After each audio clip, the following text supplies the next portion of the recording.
when I tell you I got this video, you guys have to watch it. It talks about the grandparents. It is exposing the grandparents. It talks about how we saw the cameras of them leaving on the boat, but why we never saw the cameras when they were returning on the boat.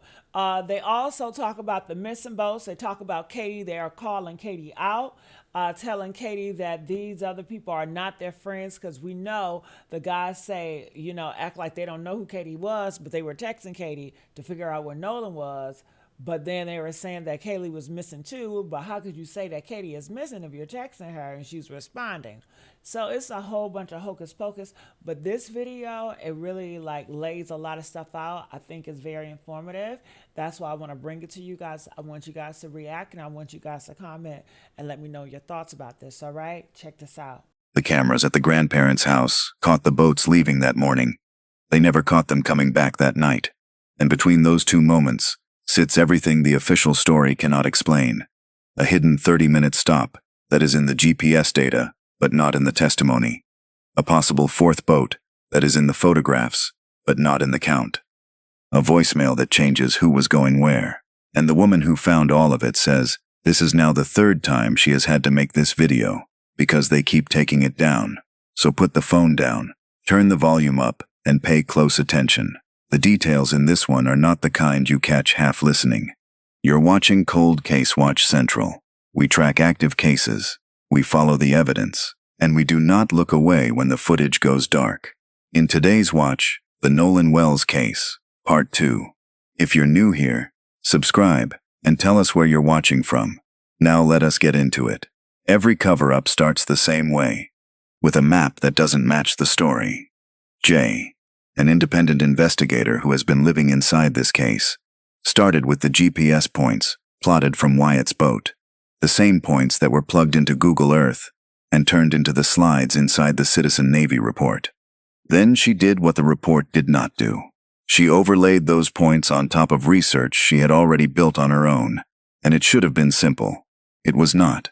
Line up the islands and the rest of the map would not match. Line up the marina and the islands drifted. Hours of work. Nothing seated cleanly. Her instinct, and she says this is alleged and she cannot prove it, is that somebody manipulated the image to cover something. So she did the only honest thing left. She locked onto the top half of the map, the marina and the grandparents' house, and she followed the boats. And the boats tell a story. The track runs right next to the marina, connected to a man named Marty McGrath, the same man Katie McCormack says she caught a ride home with. It juts out toward a dock, as if a boat was pulling up to it. It passes two houses where a vessel appears to slide into a private dock. Then it runs all the way down through a narrow lock area to the bridge. Why go all the way to the bridge just to turn around? Because right there sits a large fishing pier, and right next to that pier sits the Ocean Springs Yacht Club. Hold that name. It matters more later than it sounds like it should. Because a lot of these families are connected to that yacht club. And the more Jay followed the water, the smaller this world got. Then, before going any further, Jay said she wanted you to hear something, a recording that has been circulating. It has not been authenticated. She says as much herself, but she says it sounds genuine to her, and it works with her data. Y'all ready for today's Nolan Wells info drop? So first off, we remember these GPS coordinates that were plotted for us, remember? Those GPS coordinates were taken from Wyatt's boat and they were plugged into Google Earth, and they developed a PowerPoint slide that we saw there that mapped out all of the points. So I decided to overlay those Google points on top of the points of the research that I'd already been doing. I discovered some interesting stuff, because if they were just overlaying it on Google Earth, it should have been easy as cake, right? Well, I cannot tell you how many hours I spent trying to perfectly overlay this. Like, look at the islands in the middle here. I get them lined up and then other things won't match up. Like, you'll notice, like I said, these islands, look, they aren't moving, but everything else around it isn't working. So right away, my instincts are telling me that somebody manipulated this image to cover something up. Of course, that is alleged. I can't prove that, but it's supposed to just overlay. So honestly, I just did the best I could, and I mostly just focused on the top half, trying to get like the marina and the grandparents' house they went to all line up. So now we can really follow which way this boat was driving and the kind of stops it seemed to be making. And if you'll notice here, it goes right next to that marina that I was telling you guys about with the Marty McGrath, which is who, according to Katie, that she got a ride from. So they passed the marina, and as you can see, it juts out almost like it was pulling up to this dock. And then there's these two houses here, especially this house, where it seems like the boat pulled into the docks there. Then it went all the way down here. There's a little like lock area here, so you have to go through here. And it went to the bridge. And I was like, why did they go all the way to the bridge to turn around? But it turns out right here is a big old fishing pier. Then right next to that is the Ocean Springs Yacht Club. And a lot of these families are connected to the yacht club. But before I go on, I want to play a portion of this audio that's supposedly like a voicemail that has been going around. It hasn't been authenticated, but it has important information because I'll be honest, it sounds genuine to me and it works with my data. So hold on.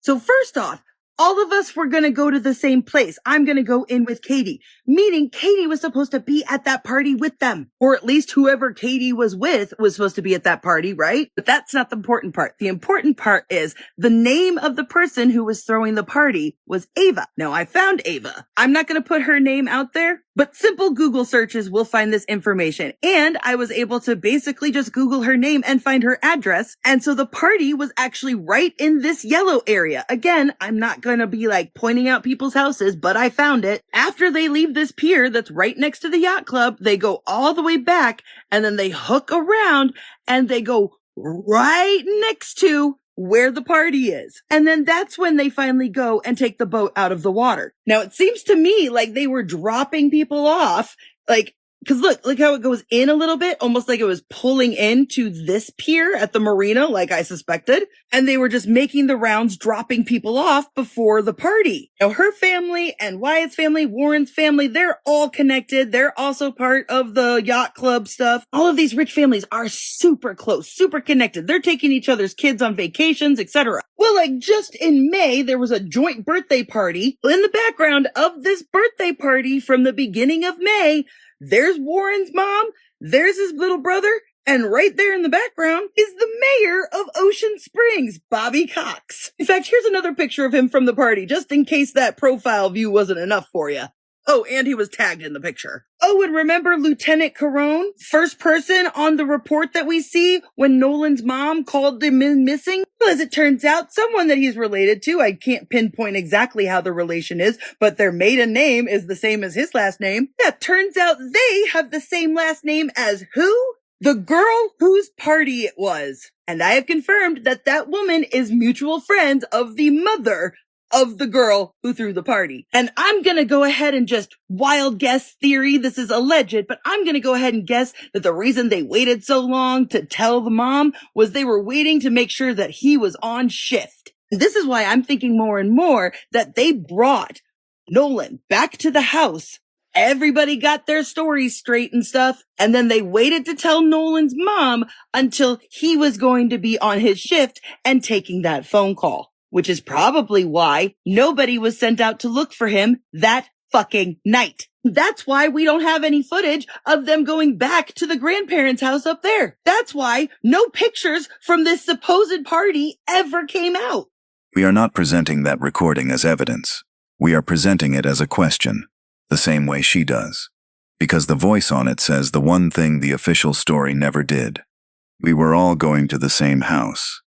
In the official story, Nolan stayed behind on the island while his friends went home, but the voice on that recording says everyone, including the speaker and Katie, was headed to the same place, a party, and Jay found the party. It was hosted by a young woman she calls Ava. Jay will not publish her address, and neither will we, but public records put that party inside the same zone the boats kept circling. After they leave the pier next to the yacht club, the track hooks around and runs right past where the party was. Then, and only then, does the boat finally come out of the water. To Jay, it reads like a drop-off route, making the rounds, putting people down before the boats get put away. And the families at that party are not strangers. Katie's family, Wyatt's family, Warren's family, connected, close. Yacht club members, taking each other's kids on vacations. In a joint birthday party from early May, Jay found Warren's mother and his little brother in the background. And tagged in the same photo, the mayor of Ocean Springs, Bobby Cox. A birthday photo proves nothing by itself. But it tells you how small this world is. Remember the yacht club. Keep holding it. Then Jay pulled the thread that ties that small world to the night Nolan went missing. The first name on the report, the officer who took the call when Christine Wansley reported her son missing, is a lieutenant. Jay found a woman connected to that lieutenant, same last name, mutual friends with the mother of the girl who threw the party. She cannot pinpoint the exact relation. She says so, but then she asks the question that follows from it. What if they waited to tell Nolan's mother until that officer was on shift? What if the group brought Nolan back, got their stories straight, and only then made the call to the person they knew would take it? It is a theory. She labels it a theory. But it would explain why nobody was sent out to look for him that night. Why no footage exists of the return. Why no pictures from the party ever surfaced. And it would explain Katie. Because Jay matched swimsuits. Katie's own Snapchat shows her in a teal swimsuit, beside a friend in a blue and white stripe. In the video of the 3 boats, a girl in a blue and white stripe stands on Bart's boat, and right beside her, same long wet hair, a girl in teal. In the video of the boat being towed, teal swimsuit, white hat, and on the shore, right after the fight, red trunks. Jay's conclusion, offered as visual analysis and nothing more, is that Katie was not where her story says she was. She was with the group, leaving with the group. Then one last detail on the route. The report says the vessel headed southwest toward St. Martin Bayou. In St. Martin sits the Biloxi Bay RV Resort and Marina, co-owned, according to Jay's research by that same name, Marty McGrath. A massive dock sitting far out in the water, right next to the grandparents' house. Hold that house too. And here is the number you should not forget. The trip to that boat ramp took 45 minutes by boat. By land, it takes about 6. 45 minutes to travel a distance that takes 6. In a case built on timelines, that is not a detail. That is a siren. Then she built the full timeline, and the story started contradicting itself out loud. 3 boats, 2 stories. One afternoon that doesn't fit either. Jay's timeline starts with the boats in the group that day. The Palm Beach, the Triton, and the Tideline. Warren said they arrived at 10:30, even though the GPS dropped its waypoint at 11:19. He said all 3 boats anchored up next to each other, and around 3, the fight. Traston tangling with a stranger who did not like how he was talking to his girlfriend. An uncle yelling to get in the boat. Warren's own brother pulled into a scuffle of his own. Warren said they got there at 10:30, even though the GPS said that they dropped their waypoint at 11:19. He said the Tidecraft, the Palm Beach, and the Triton were all anchored up next to each other. At 3 o'clock, he gets into a fight with some stranger who didn't like the way that he was talking to his girlfriend because, look at the way he was talking in this interview. I don't blame them. And they had a fist fight. His uncle was like, "We're getting the hell out of here." At one point in time, I look over and I see my uncle. And my uncle's yelling at me to get in the boat. I stopped fighting. As soon as me and him made eye contact, I got an uncle. I got in the boat. Then Warren says that his brother was also involved in the same fight. Come up to me and say, "Hey, your brother just got in a fight." And obviously, I have a younger brother, and that's what she was talking about. And I was freaked out. So I walked over to the beach, and I didn't walk over. I ran over. I made a beeline. I talked to anybody, put my drink down, and walked over there. And my brother was kind of angry, and there's a lot going on. But someone was getting pulled away. I don't know who it was. And my brother was like, "Oh, I just got in a fight." And this guy punched me in the face, and I punched him right back. Then I went to the ground. My brother put him in an armbar. And Nolan involved in any of this? Absolutely not. When I was over there, there was a bunch of younger guys like my brother's age, and Nolan, I never saw Nolan over there. Absolutely not. And yeah, sorry, I just lost something. So you get ready to go. There's an issue with the boat. Okay, yeah. This is This led up to that. So the fight happened. Your brother the scuffle. I'm assuming that it was cleared up. Right. You got your brother out of this situation, and then After the fight, the boat story begins. And this is where Jay, who grew up around boats, starts shaking her head. Warren said he got on the Triton and found about 6 inches of water at the transom. The bilge was failing. A buddy was pulling trash out of it. Wyatt jumped in the water and threw a rear anchor, and the explanation given for the flooding was that people getting on and off the boat dragged the water in. How did you find out that this boat is sinking? Well, I walk back over, and like we're probably around each other for a little bit. I mean, I wasn't thinking anything about it. I told my brother off the beach. I was just like, listen, get in the water, hang out with us, calm down. I mean, he was calm, but I didn't want anything else to happen, And so once I got back over the boat, I got on the Triton, and the Triton had probably about 6 inches of water up to the transom, and I was freaked out because I'm good friends with Wyatt, and that was his boat, and no water's coming out, no excess water's coming out, and it was a big issue because I think the reason was because there's so many people getting on and off the boat. At some point, the boat was very, very crowded, and there's just a lot of people on, so it drags water. Yeah, that's not how boats work. Boats don't flood getting in and out of water. Mind you, I'd also like you guys to see that they are in much shallower water than they claim. But I digress. As someone whose parents have had several boats in their life, boats don't just start sinking because people are getting in and out of the water. I think they were trying to run as well because there is an underage kid who just got into a physical fist fight on the island. All of them are drinking and driving boats, so they're trying to hightail it out of there. Now, Warren goes into so much detail that he accidentally explains what really happened, but not in the way that he was saying it. Over time, we were out there for a couple hours.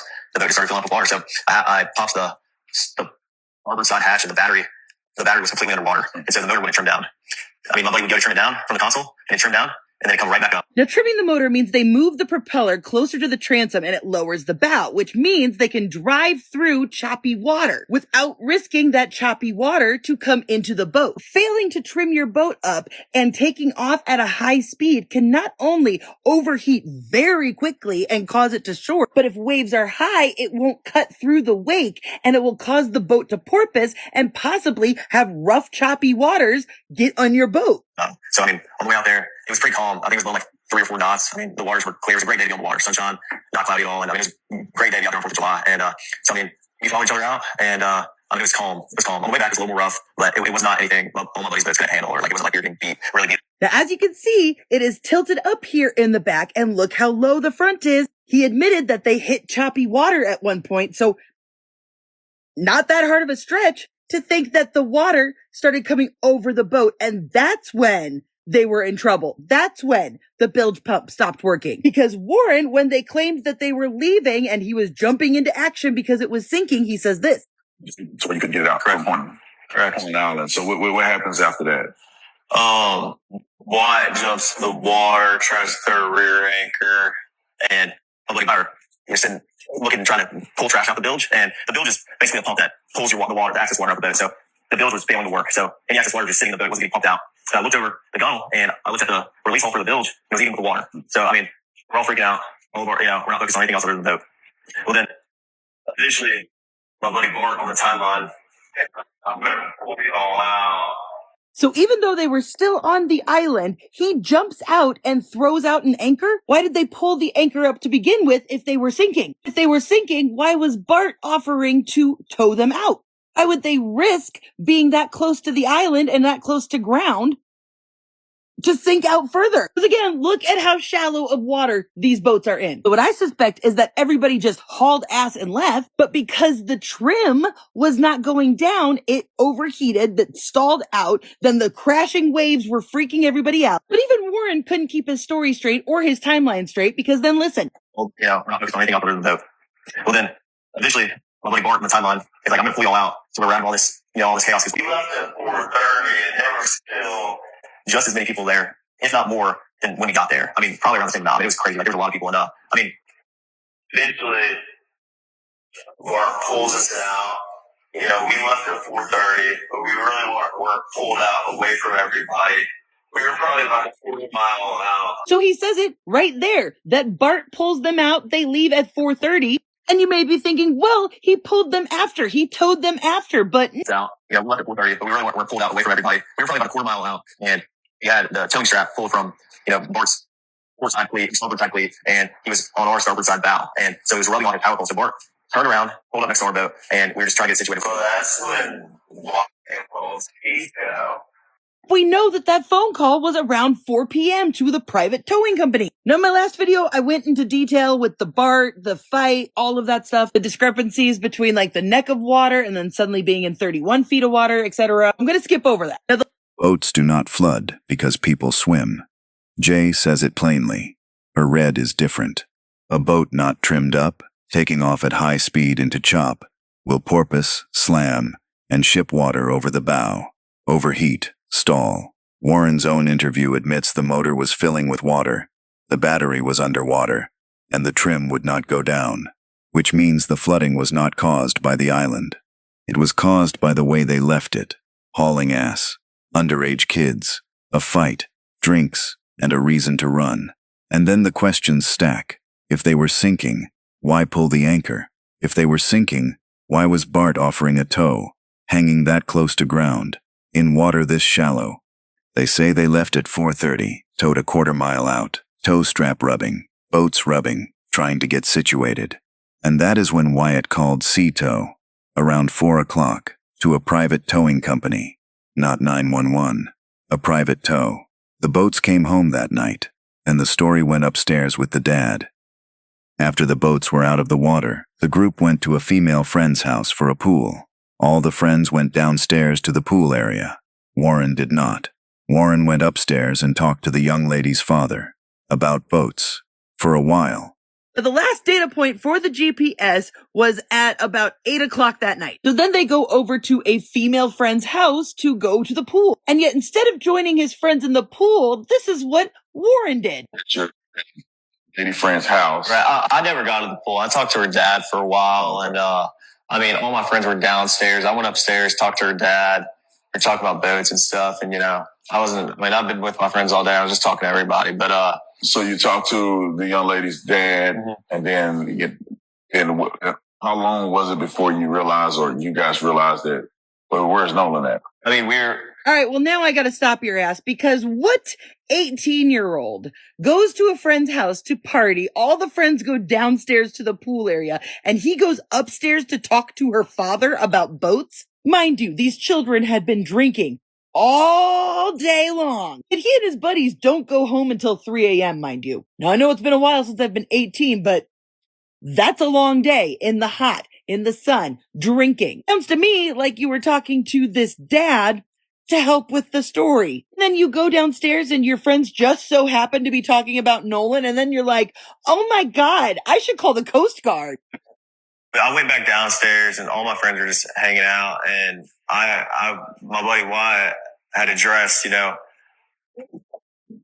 talk about Nolan. And I was like, well, where is Nolan? Have y'all heard from him? It just seems pretty convenient that after his powwow upstairs with the father of his friend, he comes downstairs and then all of a sudden they start talking, have you seen Nolan? No, I haven't seen Nolan. Have you seen Nolan? Maybe we should call this person. We should call his mom. Almost seems like they actually go back downstairs after talking about what they should do about the situation with the dad, or whatever it is they were really doing at that time, came downstairs and started talking about Nolan publicly so that everybody at the party could be organic witnesses to when the conversation happened. Because he kept contradicting himself. He kept saying, I wasn't too worried about it, but then also we know that they can kill people. But also, maybe I would just call the Coast Guard, just to make sure it's okay. I'm so mad I didn't save it, but in one of these interviews, they said that Katie was supposed to come to the party with them later, which is why Nolan said he was going to hang back with her. So why would they dry snitch to their friend's mom before getting in contact with Katie? So as I was making this video,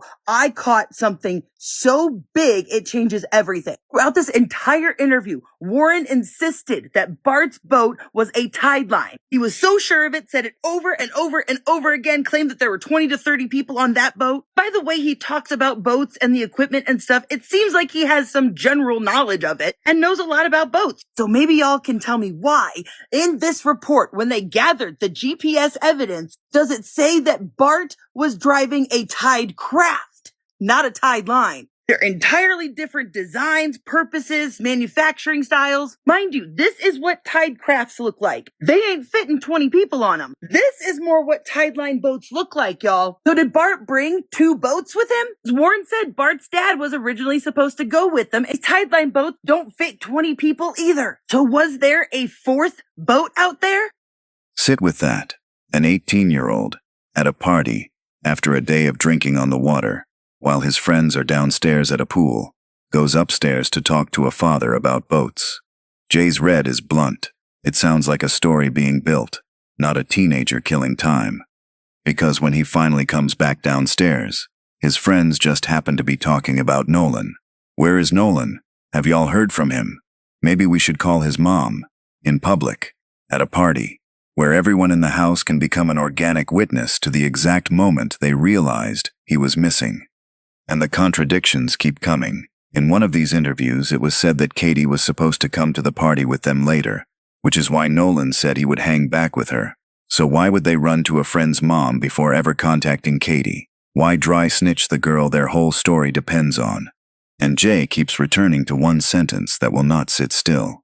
He kept saying he wasn't too worried, but he also kept saying, maybe we should call the Coast Guard, just to make sure.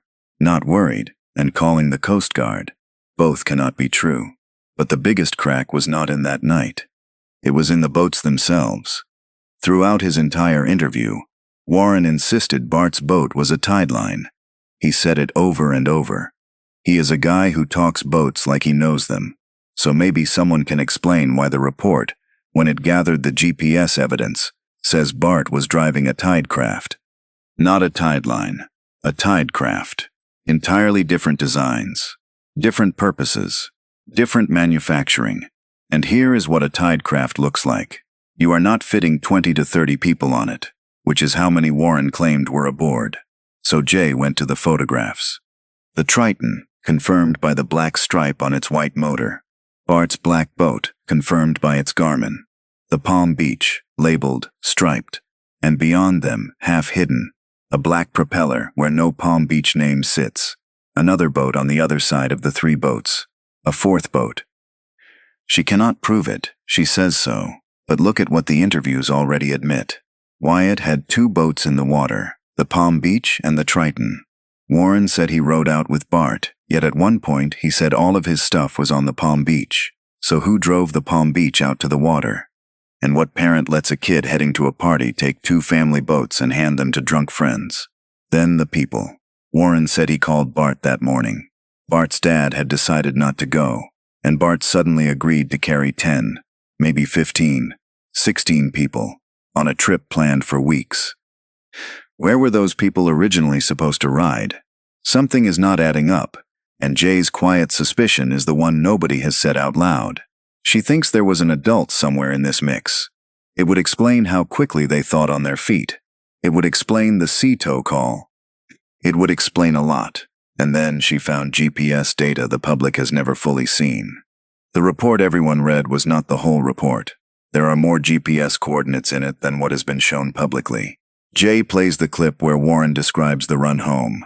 42 miles an hour, planing off, water blowing out, running straight into Fort Bayou, stopping only so Wyatt could hop in and put the plug back in the boat. Not only have I found more evidence of a fourth boat, not only have I found a lie in their timeline, but I have also discovered a deep political connection, not only to a former governor of Mississippi, but to Turning Point USA. So first off, this picture has surfaced in which it's clearly the group of boats a little bit further out in the water altogether. Now here is what is supposedly Bart's boat. We can see the Garmin on top, can confirm this black boat from this other picture. We can see Wyatt's Triton right here, and we can confirm that by the motor. As you can see right here, has that black stripe on the white motor. Now in between the two boats is the Palm Beach. You can clearly see it labeled, and it's got that stripe, right? As you can see, the stripe is there. And yet there's this design right here and no Palm Beach. And you may be like, Jay, that doesn't prove that it's a different boat. Maybe we just can't see it, even though it should be right there, according to this picture. But if you look in this video, you can see that there is a black propeller right there. See black propeller, and you can very clearly see the Palm Beach right there on the side. And if you look really carefully in this photo, you can see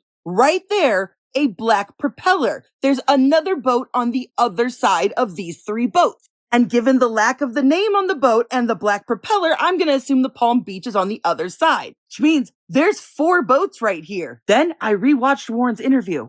Woke up my buddy's house, and we went to McDonald's, got food. Nolan was not with me. And I went and got breakfast. I had my buddy's boat hooked up to my truck. And well, first I ran to my house, then I went to McDonald's and came back, and the boat was already hooked up to my truck. My buddy Wyatt and I went, and with my buddies, we went, filled the top of the boat off, loaded it down with ice, and just got everything ready. Then Wyatt went and put his smaller boat in the water, which is the Palm Beach. He's an 18-foot Palm Beach, and I drove the boat from Fort Bayou boat launch to my buddy's grandparents' house, and that's where we all planned to meet up that day. So Wyatt had his buddy's boat already hooked up to the back of his truck. He said he and Wyatt and his other buddy went and got ice and filled up the boats. And Wyatt went and put the Palm Beach, his smaller boat, into the water. And we know that there was a second boat, the Triton, that was driven by Wyatt. Wyatt had 2 boats in the water. Who was driving his other boat? Nolan was on Wyatt Pyron's 22 Triton. On the way out, I went with my buddy Bart because we had a lot of friends from college coming down, and I called Bart that morning. I was like, "Hey man, can you take your boat out?" And he was like, "Yeah, well, my dad's decided not to go, and I'll take the boat and I'll take you and your friends." Of course, I mean, he's a buddy of mine. And so Bart pulled up at the dock, and I mean, I rode out there with Bart and a lot of the girls that go to college with my friends and I, and Nolan rode out on the Triton, and then we had a Palm Beach, 18 Palm Beach. There was 4 guys on that. There was like 8 people on the Triton, and then there was 8 or 9 people on the Triton, and then there was the rest of the group, which was ranged from maybe 10 to 15 or 16 people. Now, wait a minute. So Warren already had a boat hooked up when he woke up that morning. I'm assuming that that had to be the Triton that was hooked up, right? Then he said that Wyatt went and put his smaller boat, the Palm Beach, into the water. Then Warren said that he was the one who drove the Palm Beach to their friend's dock. Assuming that Wyatt drove the Triton to the dock and Bart drove his own boat to that dock, who drove the Palm Beach out to the water then? Because he said that he got a ride in with Bart, even though at one point during the interview, he said all of his stuff was on the Palm Beach. So it sounds to me like Warren was the one driving the Palm Beach. I'm also like, what parent would let their kid, who's obviously going off to party, take 2 of their boats and let their drunk friends drive? Like, it isn't making sense to me. I mean, maybe these parents are just shitty parents and irresponsible. Then he also said that he contacted Bart that morning to see if he could come. And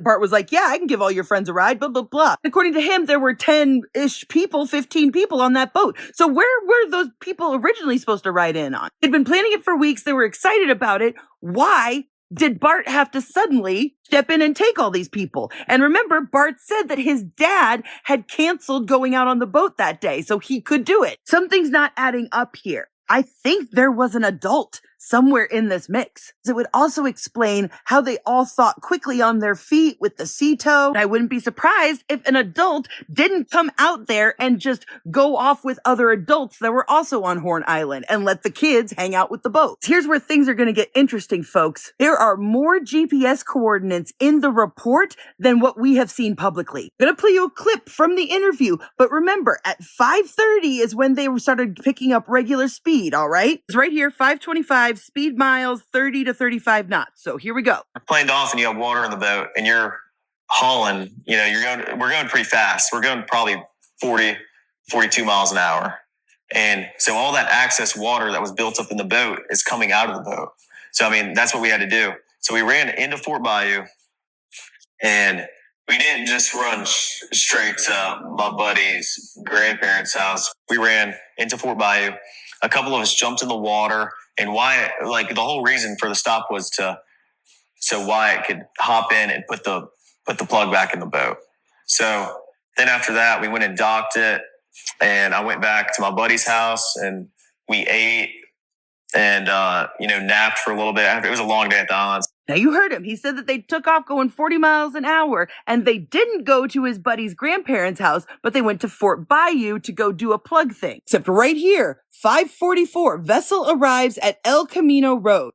8 minutes later, then it departs from El Camino Road and headed east into Fort Bayou. So right there, we have a lie. The boat did stop before going into Fort Bayou. 6 minutes later, it comes back to El Camino Road, and the vessel departed El Camino Road half an hour later, headed southwest to St. Martin Bayou, and then turned southeast into Biloxi Bay Bridge. Then they went back to the Bayou boat launch. Then the boat was taken to Cardinal Lane, which was Wyatt's residence. Now, because I am an absolute genius, I was able to find it. This was where they left and where they came back that day, then came back several times. Now, first off, why aren't we seeing footage of them returning that day? We know that Nolan was with them when they left. So why do they have the security cams from that morning, but not that night? Whose grandparents lived there?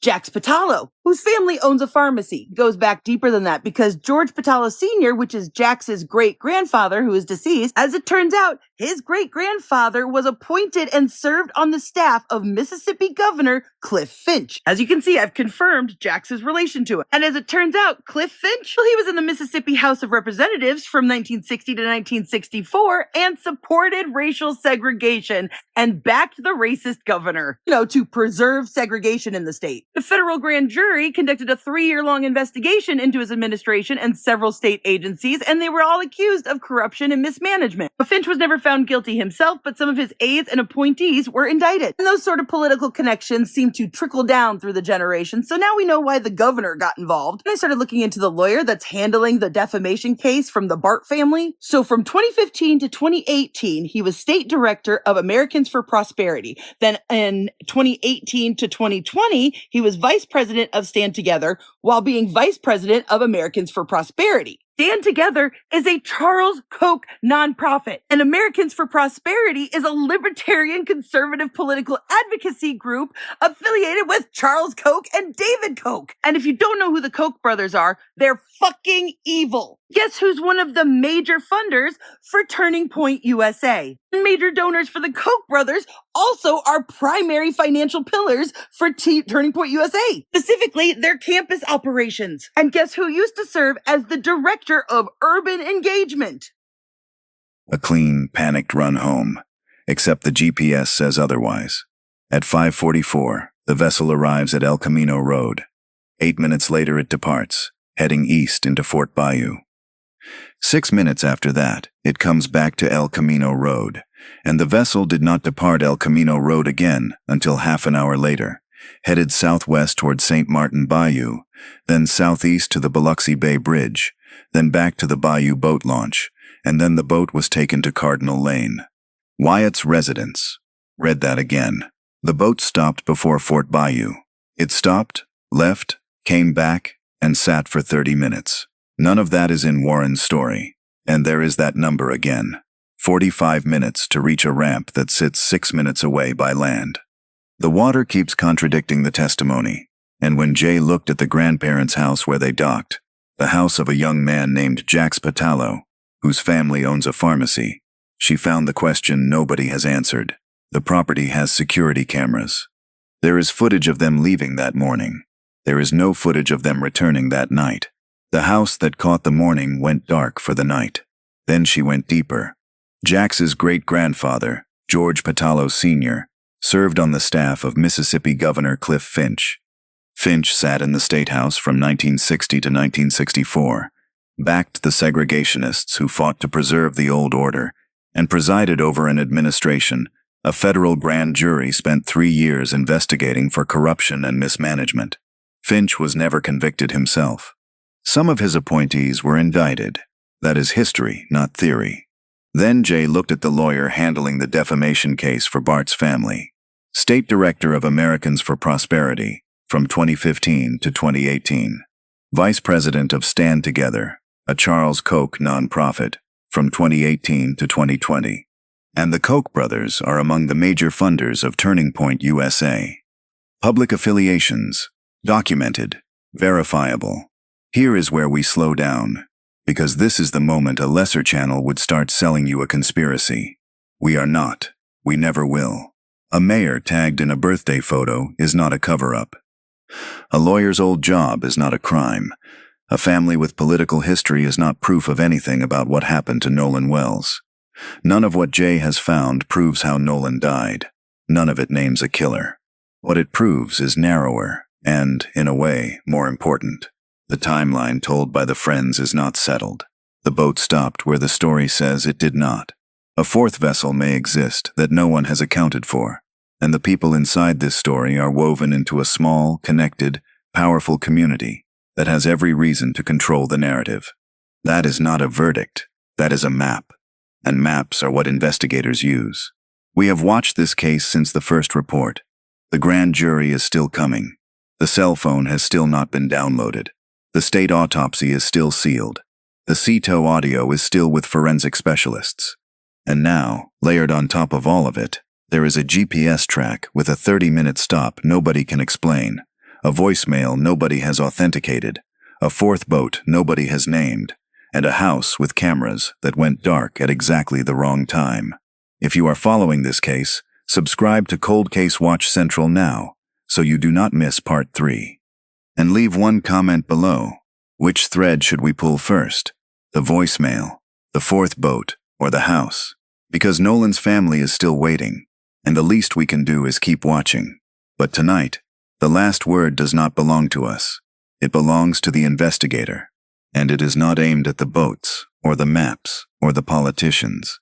It is aimed at the one person in this story who can still change how it ends. Katie, I want to say one thing to you. You're young, and I know you don't realize this yet, but these are not your friends. Be a hero. Do what's right.